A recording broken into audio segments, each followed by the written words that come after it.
Good morning, students. In previous lecture, you all studied about nucleus. In today's lecture, we will discuss about chromosome, components of chromosome, functions of nucleus, and difference between prokaryotic and eukaryotic cell. So first is chromosome. Chromosome क्या होते हैं? The nucleus contain chromosomes. Chromosomes है वो कहाँ present होते हैं? Nucleus में. इसके बाद है क्रोमोसोम्स होते क्या है. Chromosomes are thread like structures which contain information for inheritance of features from parents to next generation. इसमें क्या है, क्रोमोसोम्स क्या होते हैं, वो थ्रेड लाइक स्ट्रक्चर होते हैं. थ्रेड क्या होता है, धागे जैसे स्ट्रक्चर के होते हैं जिनमें क्या होती है, इंफॉर्मेशन होती है फॉर इनहेरिटेंस. इनहेरिटेंस क्या होता है, passing on of characters from parents to their offspring. ये क्या होती है, प्रोसेस होती है जिसमें जो कैरेक्टर्स हैं, जो फीचर्स हैं हमारे माता पिता के, वो उनके बच्चों में जाते हैं. और features from parents to their next generation, अपनी नेक्स्ट जनरेशन में जाएंगे. इसके बाद है क्रोमोसोम के कंपोनेंट. क्रोमोसोम किससे मिलके बना होता है? क्रोमोसोम के मेन 2 कंपोनेंट्स होते हैं. फर्स्ट है डीएनए. डीएनए को हम क्या बोलते हैं, डीऑक्सी राइबो न्यूक्लिक एसिड. और सेकंड है प्रोटीन.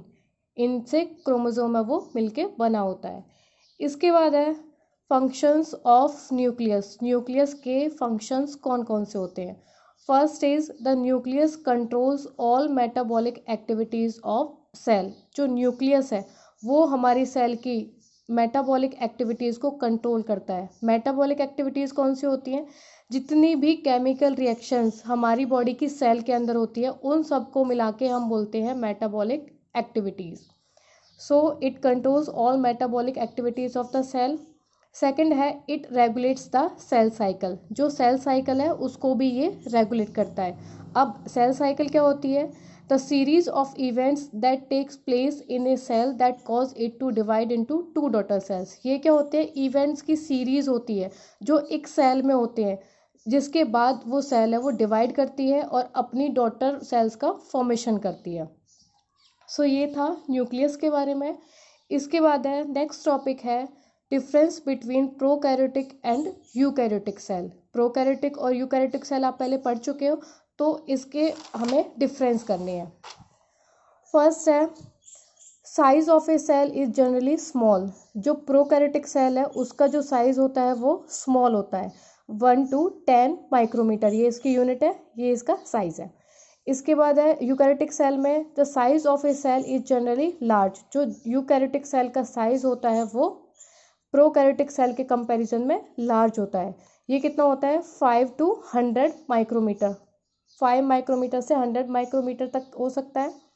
इसके बाद सेकंड डिफरेंस है membrane bound nucleus is absent. जो प्रोकैरियोटिक सेल में न्यूक्लियस होता है वो वेल डिफाइंड नहीं होता, उसके ऊपर कोई न्यूक्लियर मेम्ब्रेन है वो प्रेजेंट नहीं होती. इसमें क्या है, membrane bound nucleus is present. Well defined nucleus होता है यूकैरियोटिक सेल्स में, उसके बाहर न्यूक्लियर मेम्ब्रेन है वो प्रेजेंट होती है. थर्ड डिफरेंस है प्रोकैरियोटिक सेल में न्यूक्लियोलस है वो एब्सेंट होता है. न्यूक्लियोलस क्या होता है? ये लार्जेस्ट स्ट्रक्चर होती है जो न्यूक्लियस में प्रेजेंट होती है. So in prokaryotic cell nucleolus is absent while in eukaryotic cell nucleolus is present.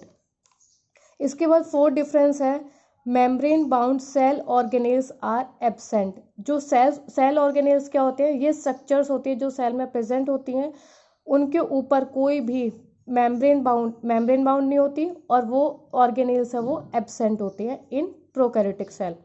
But in eukaryotic cells membrane bound organelles are present. Membrane bound organelles है वो प्रेजेंट होते हैं. इनके एग्जाम्पल्स हैं, फॉर एग्जाम्पल है mitochondria और plastids. Mitochondria पहले भी फैमिलियर हो.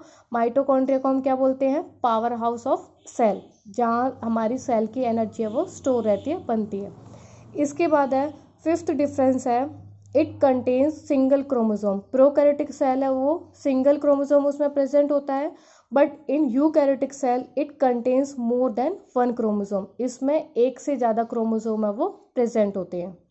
लास्ट जो इसका डिफरेंस है वो है cell division occurs through fission and budding. Fission और बडिंग है वो सेल डिवीजन की 2 प्रोसेस होती हैं जिसके थ्रू प्रोकैरियोटिक सेल में सेल डिवाइड करती है। So cell division occurs through fission and budding. इसमें एक सेल डिवाइड करके दो डॉटर सेल्स का फॉर्मेशन करती है।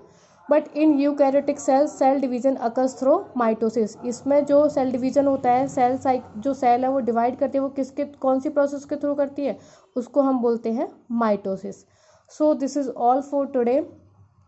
आप सबको क्या ये सारे नोट्स अपनी नोटबुक में नोट करने हैं और इन सबको लर्न करना है। Thank you.